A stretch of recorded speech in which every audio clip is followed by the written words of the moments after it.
Assessor guidelines for the Sample Workplace Learning Program, Case Study 2, in Week 2 of the Certificate 4 in Training and Assessment, January 2013. So as an assessor, you would be making sure that your candidate has filled out their name. So if it was Susan Kennedy Smith, if it was Kim Porcelli, whoever the candidate is from the learning group has filled out their first name and their last name. Okay, we had been provided with the objectives, so they are just repeated there. I'm sure the candidate wouldn't have deleted those bits of information. This again was provided to the candidate, and the YouTube forklift accidents was provided. However, they may have cut and pasted in the YouTube link, not essential at all, and that's why it's not in red. There were no glossary terms provided in this lesson bite. The candidate would at least have put in the Christian name John as the Case Study 2 name of the learner profile and characteristics. They may have provided a surname, and any surname could be created. Job description could be any words to the effect of warehouse officer, which was the term mentioned in the lecture bites. They might have warehouse processor. Anything with the word warehouse or new employee would be fine. Just use your discretion. There's a high degree of flexibility here. And the responsibilities would, could be operator forklift, store, pack and pick product. Just under validation, we will need to provide a deeper case study of John to be able to fill out this section. So career goals would be to become a forklift driver. It might be that the candidate has tapped into those higher qualifications, Certificate 2, Certificate 3 in warehouse operations. Something to that effect is fine. Once again, under validation, we've seen that we need to develop a deeper case study.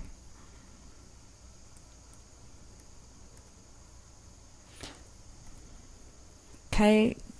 It's essential that the candidate has sourced the correct license, which would be TLI LIC 2001A, license to operate a forklift. They had a choice between two.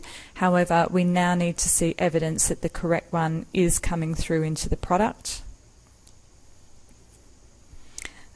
There is no units of competency. It isn't part of a qualification, so NA would be fine, and that was provided in the narrated instruction. Now, it was suggested in the instruction that this section is to be left blank, but they may have attempted a workplace task, and that's fine. They may have suggested Mike. They may have left this one blank and just put Mike. They may have cut and pasted in from earlier the information provided, know where the forklift access. I'll just go back to show you that, which was here. It's not essential at all. In the narrated lecture, that instruction wasn't provided. We have to remember the context here, that the candidates aren't experts at warehousing and logistics. They aren't experts here at forklifts.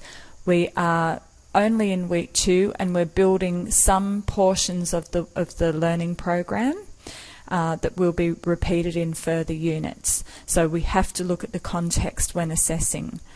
Now, learning outcome, they may have gone right back to the licensing and linked potential workplace hazards 1.1 and 1.2 and may have related that to this section. That is not at all essential at this stage. In future courses, when we're validating this, we may look at actually building this type of idea and skill into the case study and elaborating more on a case study. It was suggested in the lecture just as a suggestion that perhaps John might be training in downtime during a shift change. It's possible that the candidate has put 1 hour, between 6:30 and 7, may have just put 1 hour, may have come up with their own. So we'll just adjust that as well.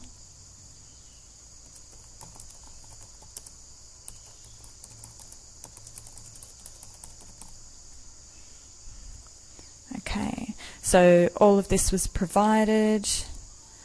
Just NA at this point, or blank is fine because we haven't gotten into the assessment portion at this point. And this was provided in the lecture, so ideally we are looking that the candidate has followed the instruction from the narrated lecture and put in words to the effect of.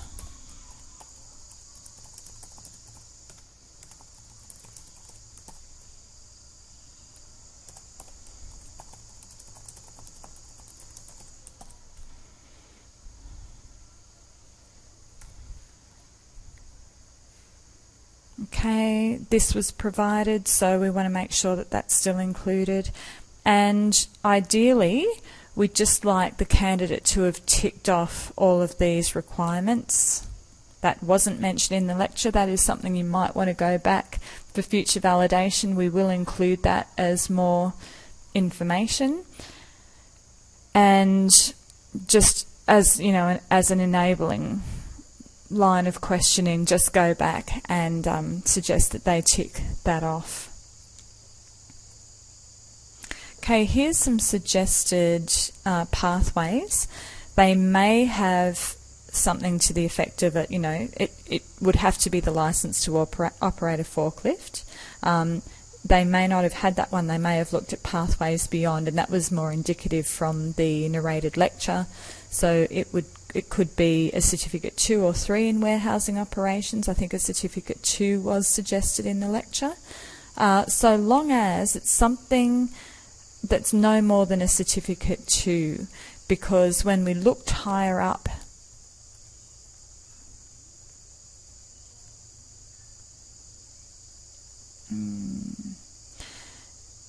at this, oops, actually, if we open up this, the learning type, we see that a task-directed learning design is suitable for developing competencies typically within a 2, 3 and 4. Well, we have got the language literacy and numeracy issues there, so ideally no higher than about a Certificate 4 then for John as a learning pathway. But, you know, it would be quite relevant considering he's new to the industry.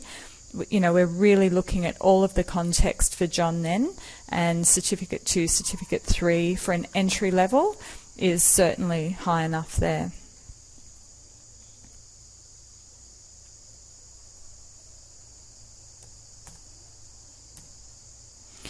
Okay, and finally that the candidate has attempted to either print or sign and scan their own name, that they've dated it. They may have put in John's name or John's manager. This section isn't necessary, and they may have dated that.